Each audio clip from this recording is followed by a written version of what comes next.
Assalamualaikum warahmatullahi wabarakatuh. Halo teman-teman semua.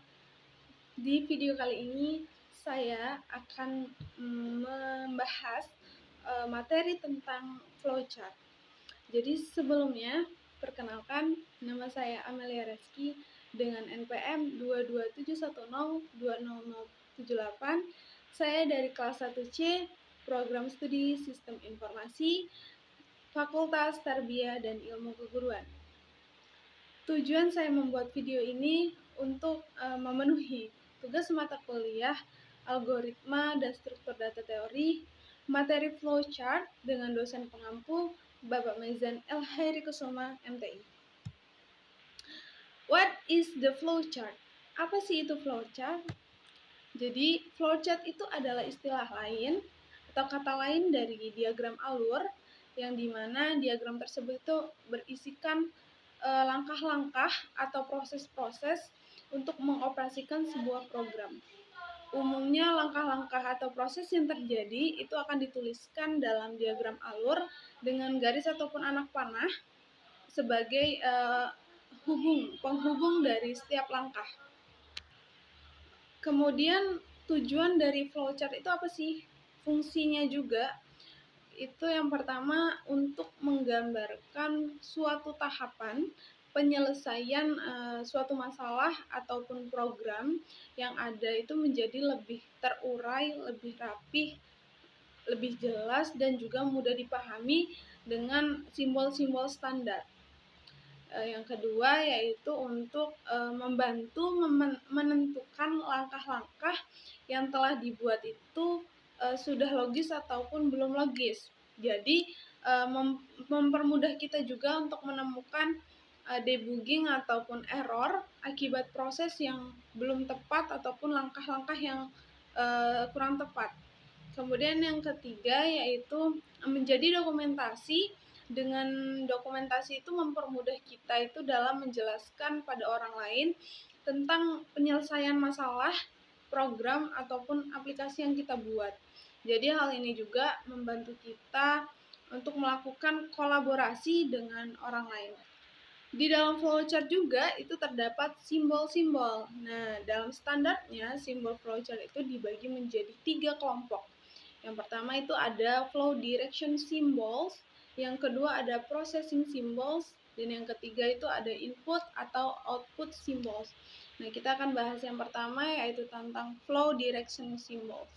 Jadi flow direction symbols ini adalah simbol yang digunakan untuk menghubungkan antara simbol satu dengan simbol yang lainnya dan juga sering disebut dengan connecting line.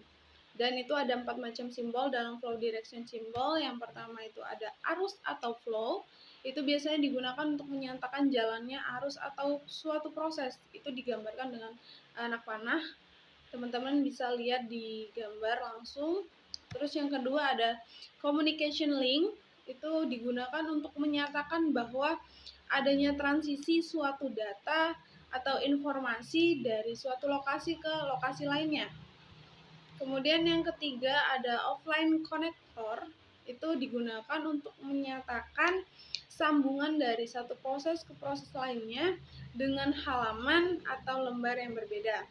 Kemudian yang terakhir atau yang keempat itu ada konektor, itu digunakan untuk menyatakan sambungan dari proses satu ke proses yang lainnya dalam halaman atau lembar yang sama. Kemudian untuk kelompok yang kedua yaitu processing symbol.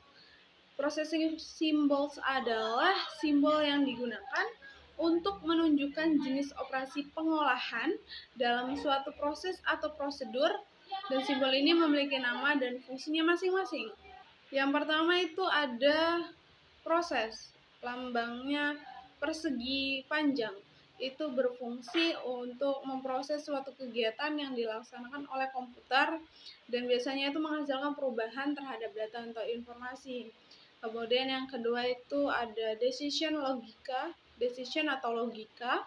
Itu menunjukkan kondisi tertentu yang akan menghasilkan dua kemungkinan jawabannya, baik itu ya ataupun tidak. Yang ketiga ada simbol manual.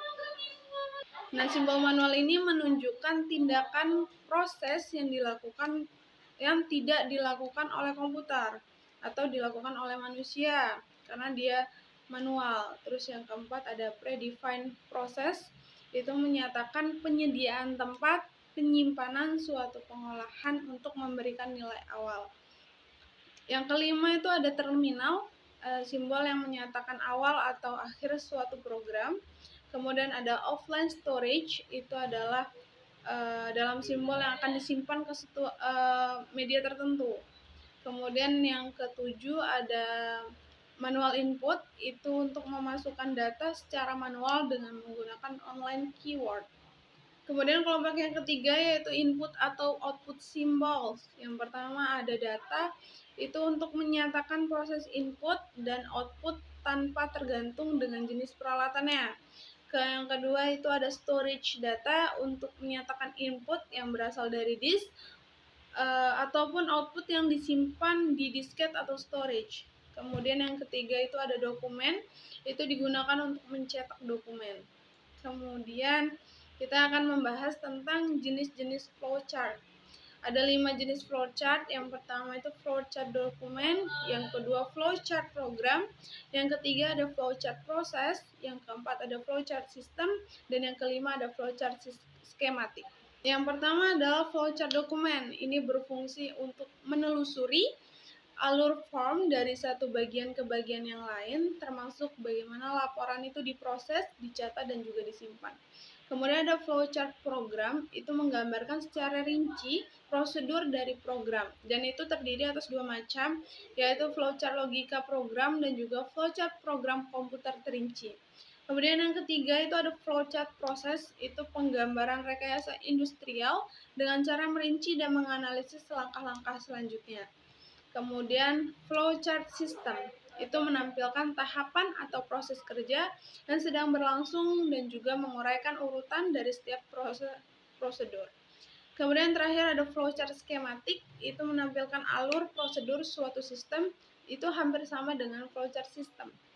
Kemudian ini merupakan contoh flowchart, jadi ini contoh flowchartnya itu sederhana untuk menentukan apakah bilangan yang dimasukkan itu ganjil atau genap. Skemanya sudah ada. Yang pertama pengguna itu menginput data yang berupa nilai dari bilangan bulat. Yang kedua kemudian nilai yang dimasukkan diproses dengan cara dibagi dengan angka 2. Kemudian yang ketiga, jika sisa bagi sama dengan 0, berarti bilangan yang dimasukkan adalah bilangan genap.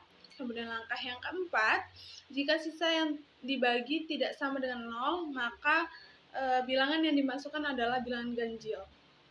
Kemudian kesimpulan daripada materi kali ini adalah dengan menggunakan flowchart kita dapat lebih mudah untuk menjelaskan proses berjalannya suatu program, karena fungsi dari flowchart itu adalah menjabarkan proses-proses yang berjalan menggunakan simbol, dan juga flowchart ini dapat digunakan sebagai alat untuk menyampaikan informasi tentang program kepada orang lain. Oke, baik teman-teman, mungkin hanya ini yang dapat saya sampaikan. Jika saya ada kesalahan pengucapan, kata maupun kalimat, mohon dimaklumi. Saya akhiri, wabillahi taufiq wal hidayah, waridatu wal inayah. Wassalamualaikum warahmatullahi wabarakatuh. Thank you.